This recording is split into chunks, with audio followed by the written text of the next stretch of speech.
Bem-vindo ao programa Jesus Está Voltando. Hoje nós vamos ao terceiro bloco daquele estudo, Israel do arrebatamento ao milênio. Não vamos terminar neste bloco porque tem alguns detalhes que eu quero explicar muito bem explicado e não adianta fazer uma coisa longa, corrida, para as pessoas não entenderem.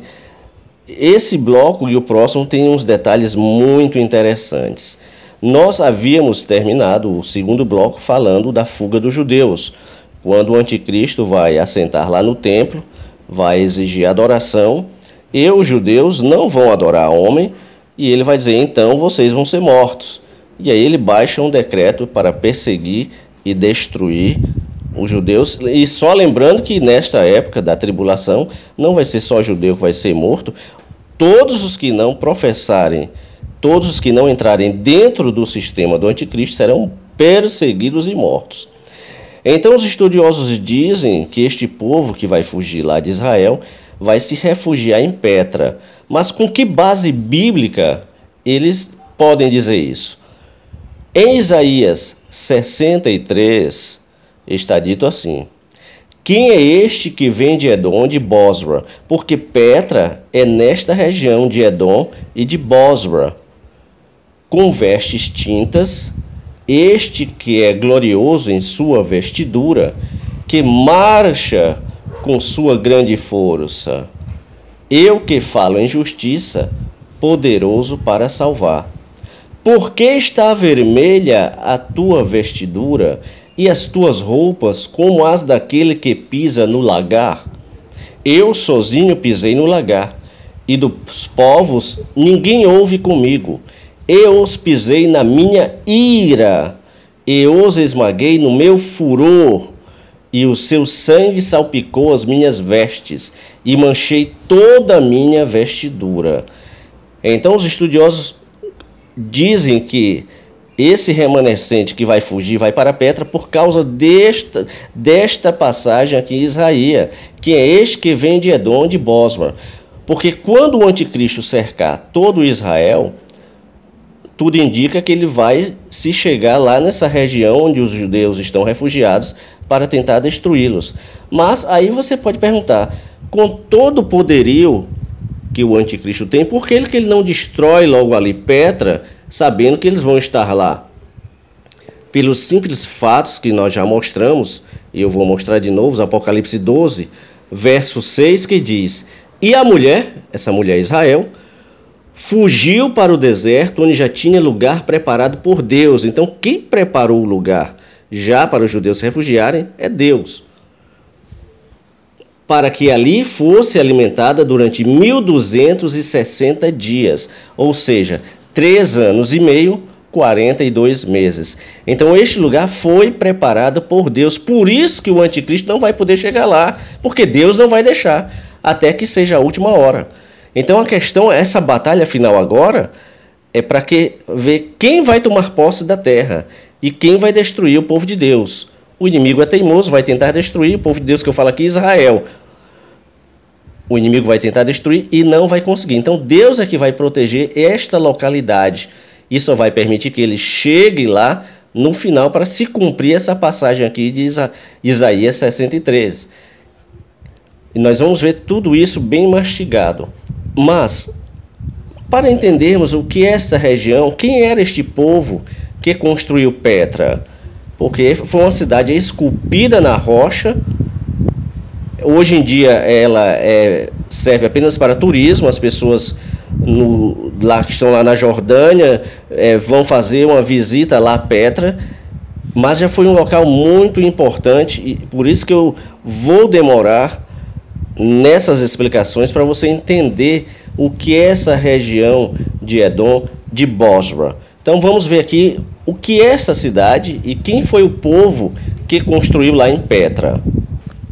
Petra está localizada ao sul do rio Zered, à margem sudeste do Mar Morto. A cidade foi construída em meio a enormes montanhas que se erguem a mais de 5.000 pés de altura, fazendo a transformação a mais de 1.500 metros. Nesta altitude, além de obter a chuva necessária para praticar a agricultura ao longo da crista do Planalto, Os nabateus, que era o povo que construiu lá a cidade de Petra, ficavam protegidos naturalmente dos seus inimigos. Os nabateus aparecem pela primeira vez na história ao redor de Petra, onde foram combatidos pelo rei sírio Antígono, que em 312 a.C. sucedeu a Alexandre Magno.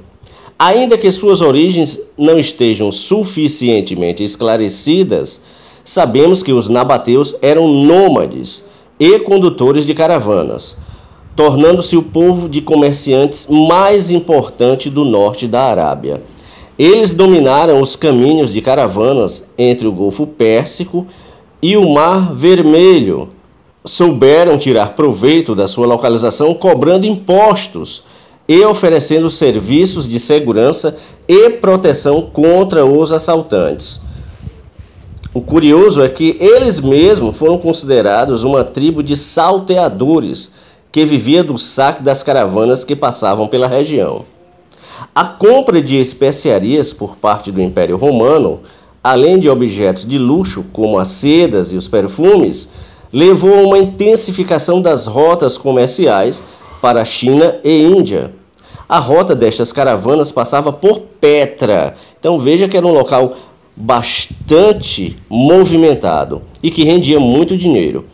Isto aumentou as rendas do reino nabateu, que tinha direito de cobrar impostos sobre todas as mercadorias que passavam pelo seu território, e eram muitas.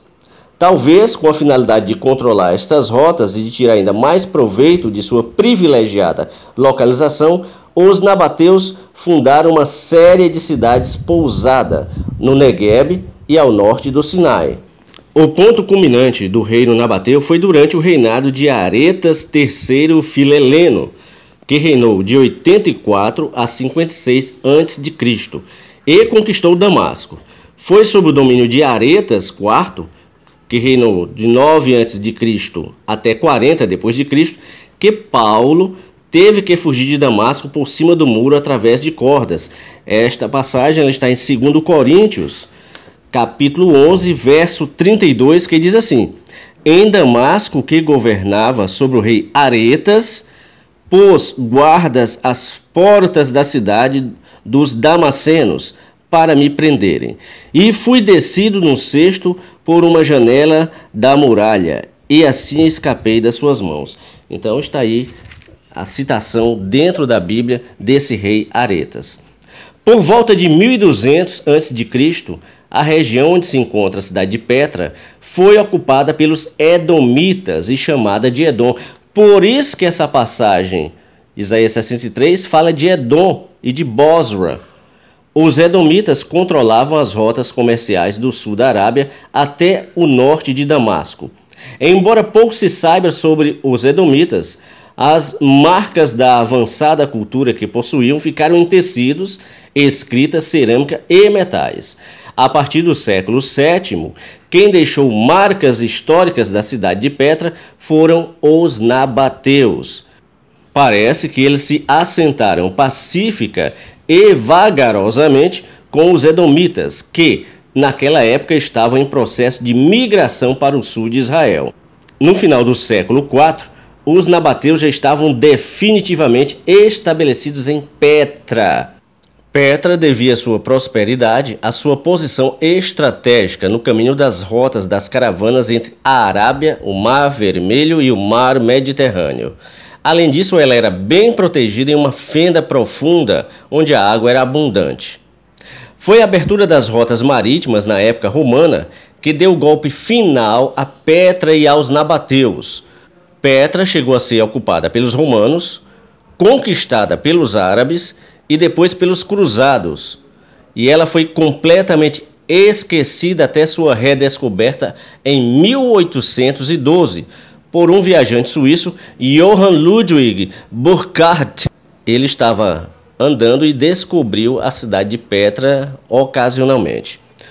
O sítio de Petra foi inscrito na lista do Patrimônio Mundial da Unesco em 6 de dezembro de 1985 e é considerada a segunda maravilha do mundo, perdendo somente a primeira posição para as muralhas da China.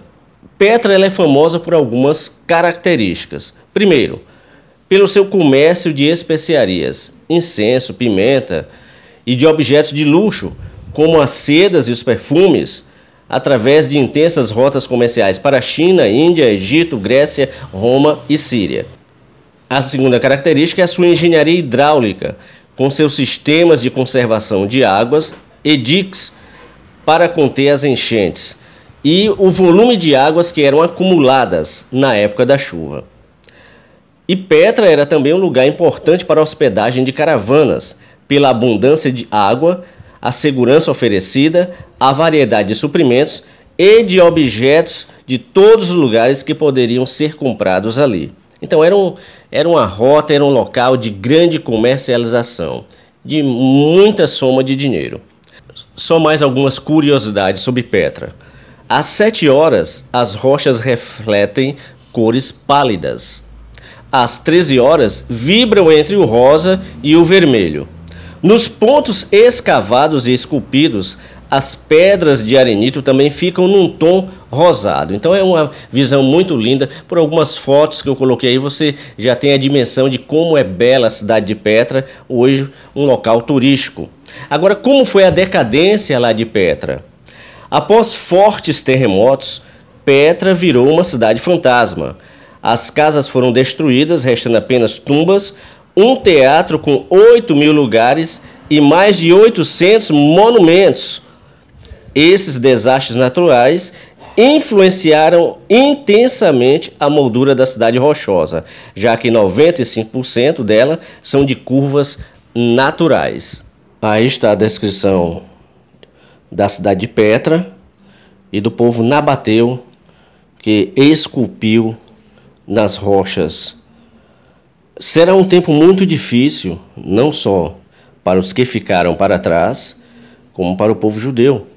Porque esses que vão ser refugiados, que Deus vai guardá-los, vai ser um remanescente. No próximo bloco eu vou mostrar a passagem, quando vai ser o desfecho final, Jesus descendo no Monte das Oliveiras, eu vou mostrar a passagem que fala que eles são o remanescente, um terço que vai sobrar, que não vai adorar ao anticristo. Só para você ter uma ideia de como vai ser a tribulação, para você tirar da cabeça que vai dar para se fazer alguma coisa, não vai. Os que não adorarem ao anticristo durante a tribulação, quando ele exigir lealdade, colocando a sua marca, os que não quiserem fazer isso, que tiverem suas casas, seus apartamentos, seus bens materiais, vão ter que deixar tudo para trás. As milícias do anticristo vão estar invadindo as residências, tirando alimentos, tirando tudo. Ou a pessoa vai entrar dentro do sistema, ou vai ter que fugir e vai ter que morrer. Não vai ter essa história de igreja para estar se reunindo. Acabou-se teologia durante a tribulação. Não vai ter mais nem o que se discutir, porque só vão ter 2 blocos: os que estão com Jesus e os que estão com o anticristo. Não vai ter mais outra coisa a fazer, é fugir, esconder-se. E alguns vão conseguir, não sei como vai ser este milagre, mas durante o milênio vai entrar esse remanescente que escapou das mãos do anticristo, e alguns que não terão morrido, mas terão conseguido de alguma forma escapar das mãos do anticristo, louvando a Jesus. Porque durante esse tempo vai se cumprir o que está lá em Apocalipse 20, verso 4, que diz assim: E vi tronos, e assentaram-se sobre eles aqueles a quem foi dado o poder de julgar. E vi as almas daqueles que foram degolados pelo testemunho de Jesus e pela palavra de Deus, e que não adoraram a besta nem a sua imagem. Então estes aqui são os que vão estar na tribulação durante os 7 anos e não aceitarão o anticristo. Não aceitarão colocar sua marca, não aceitarão adorá-lo. Então eles serão degolados. Nós já estamos vendo esse prenúncio quando muitos cristãos, nesses últimos anos, foram degolados pelos bandidos do ISIS. E aqui vai ser regra. Não serve ao anticristo, vai ter que morrer. Continuando. E não receberam sinal na testa, nem na mão, e viveram e reinaram com Cristo durante 1000 anos. Então, estes aqui são os que não vão adorar ao anticristo. Todos os que ficarem para trás vão ter que tomar uma decisão. Ou vai assumir realmente que pertence a Jesus, ou vai ceder à pressão. Porque veja que vai ser uma pressão muito grande. Primeiro, Satanás é astuto. Ele vai pegar as pessoas pela boca. Ou você coloca a marca para poder comer, ou vai morrer de fome. Agora você imagina